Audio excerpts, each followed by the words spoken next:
Hello everyone, this is Sapna Desai, Assistant Professor in English, Vanita Vishram Women's College of Commerce. Today we will take up the poem Go and Catch a Falling Star by John Donne. It is a part of written and spoken communication skills subject in TY BCom Sem 5. So let us go with the poem. Go and Catch a Falling Star, that is the title. This is the poet John Donne. He was born in 1572 and died in 1631. By occupation, he was a poet, of course, and along with that, he was also a priest and a lawyer for a short time. His works include holy sonnets, that is religious works, works on death, death be not proud, and the greatest of the love poems.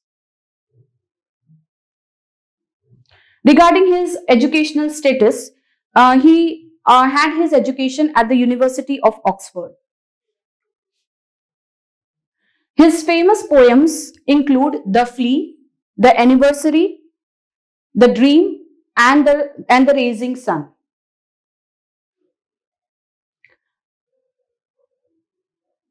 His style of poetry is writing puns, paradoxes, and metaphors. So this is his style of writing poetry is very, very unique. He uses a lot of metaphors, puns, and at the same time paradoxes also. Yes, this is very important thing to note about John Donne. He is basically known as a metaphysical poet. So in the school of metaphysical poetry, the name of John Donne is very, very prominent, right? Now, coming to this theme, coming to this poem, Go and Catch a Falling Star.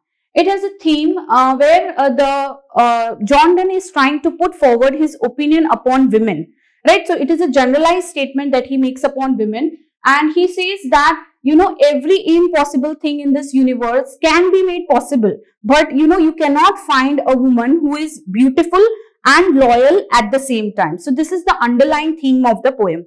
So, but we cannot, actually judge John Donne from this one poem about his, attitude towards women because he has written a lot of love poems also, right? But, this particular poem, rather than taking it from a point of view of this theme, we, appreciate this poem because of the lot of similes which John Donne has used.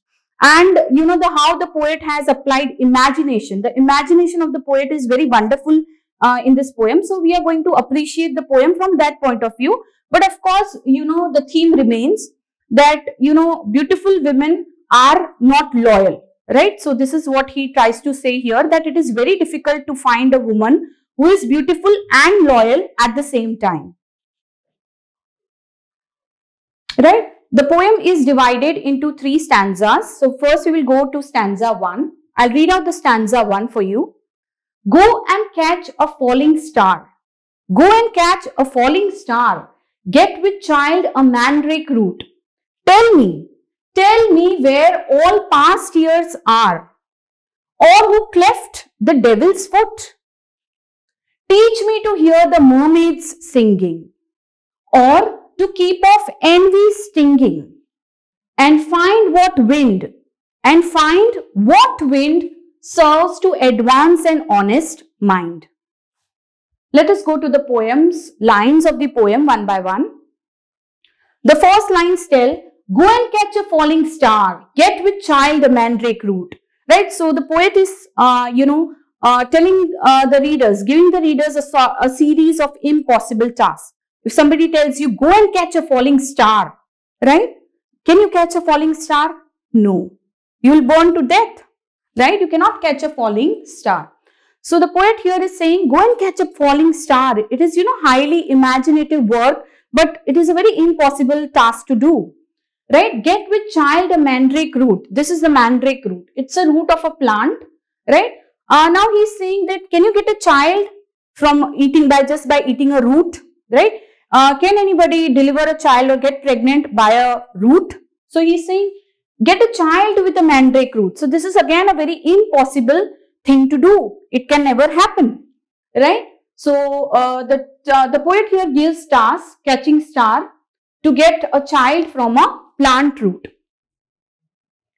Tell me where all the past years are, or who cleft the devil's foot. Tell me where all the past years are. Can you go back into the past? No.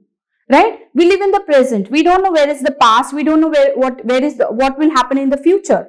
Right? So nobody can go back in time or go forward in time. But now here the poet is again asking a series of questions to us. He is asking where the past years went. Where is the past years? Can you go back there, or can you show where the past is? Right? Who split the devil's foot? Cleft. Cleft is a kind of deformity, as you can see here in the picture. Right? It's a kind of deformity of the foot where some human beings are born with cleft foot. Right? It's a deformity. So he's saying that, you know, devil's foot is cleft. So who gave the cleft foot to the devil? How is it possible? Right? So he is asking this question, that where is the past and who split the foot of the devil? Teach me to hear the mermaids singing, or to keep off envy stinging. Teach me to hear the mermaids singing. Now, mermaids are imaginative creatures. They are only a part of stories. They are only a part of mythology. Right? And you have never seen a mermaid. Nobody has actually seen a mermaid. Though people claim it, but they have never seen. And now the poet is asking, again giving a very impossible task to the readers. The poet is saying that, can you tell me, can you teach me how do the mermaids sing? Right? Or keep off envy stinging. Envy means jealousy.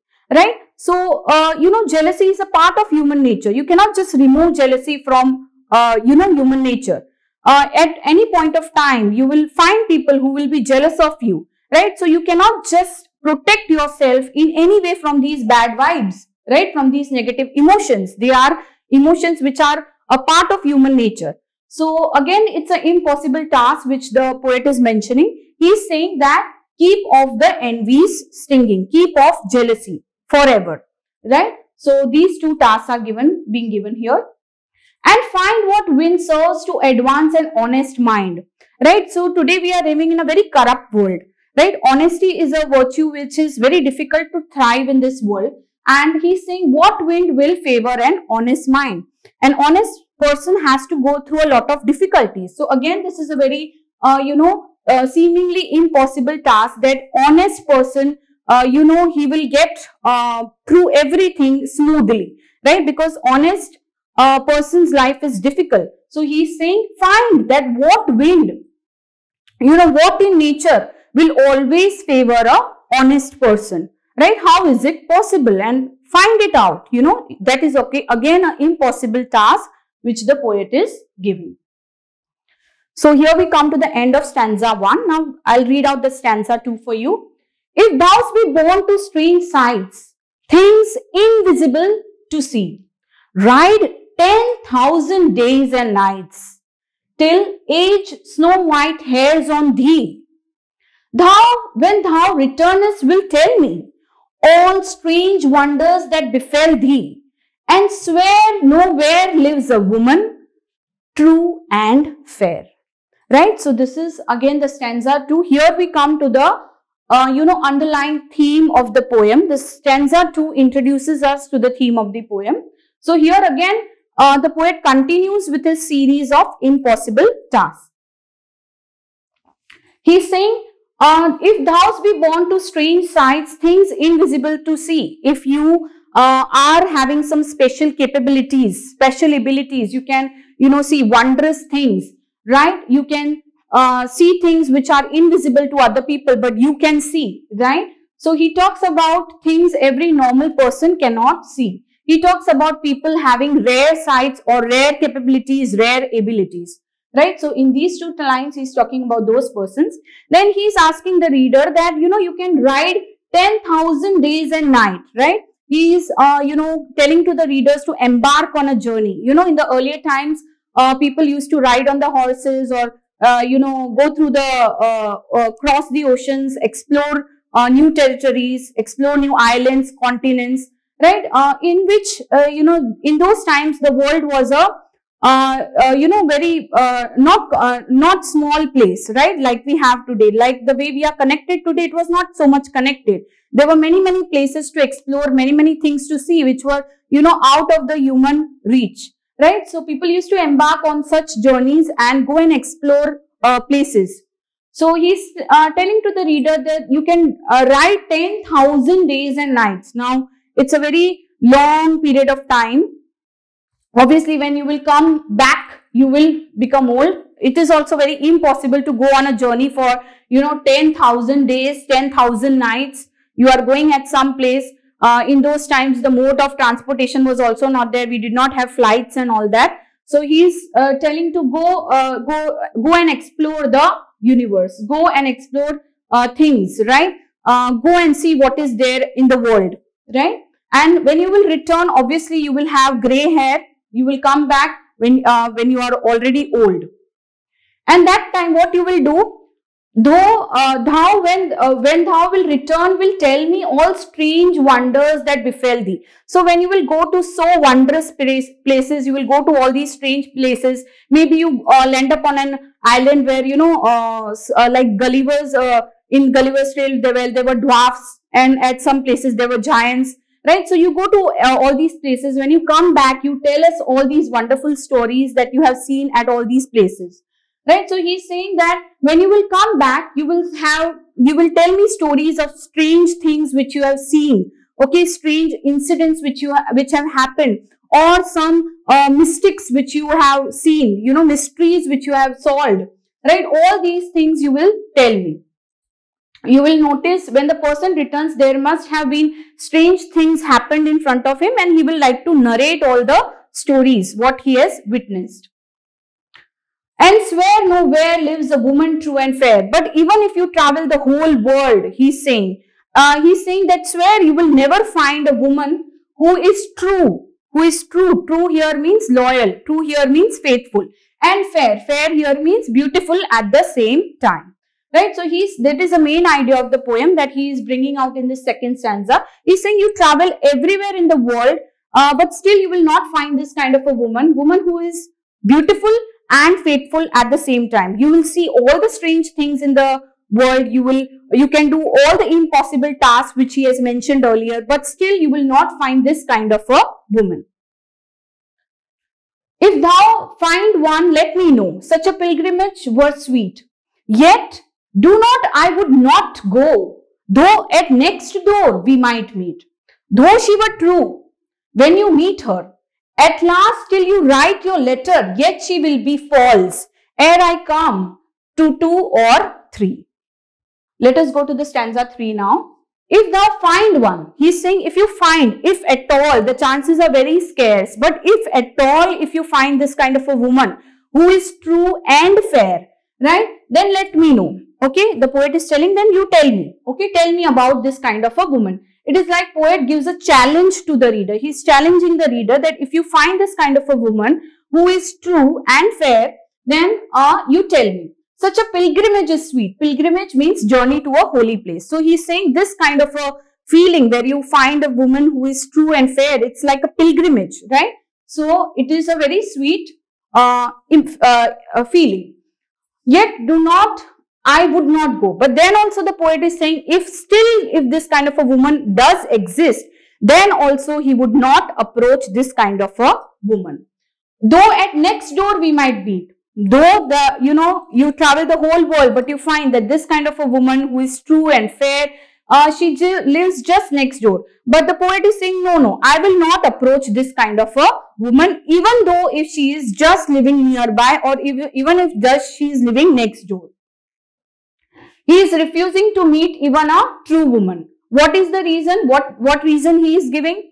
Though she were true when you meet her. So he is saying, even when you meet her, she might be true. That is, she is loyal to you, she is faithful to you, she is honest, she is pure, right? But at last, till you write your letter, till you make up your mind, till you decide that I will propose to this woman, I will write a letter to her, I will express my feelings to her. By the time you decide that, he is saying, what will happen? Yet she will be false. By the time you decide, okay, I have to approach this woman, she is a pure woman, faithful woman, loyal woman. By the time you come to express your feelings, what will happen? You will start writing your letter, and by that time she will become false. That is, she will become unfaithful or disloyal towards you. And she must have betrayed 2 or 3 lovers by the time you reach her or meet her. Right? So this is the idea what John Donne has said over here in the poem.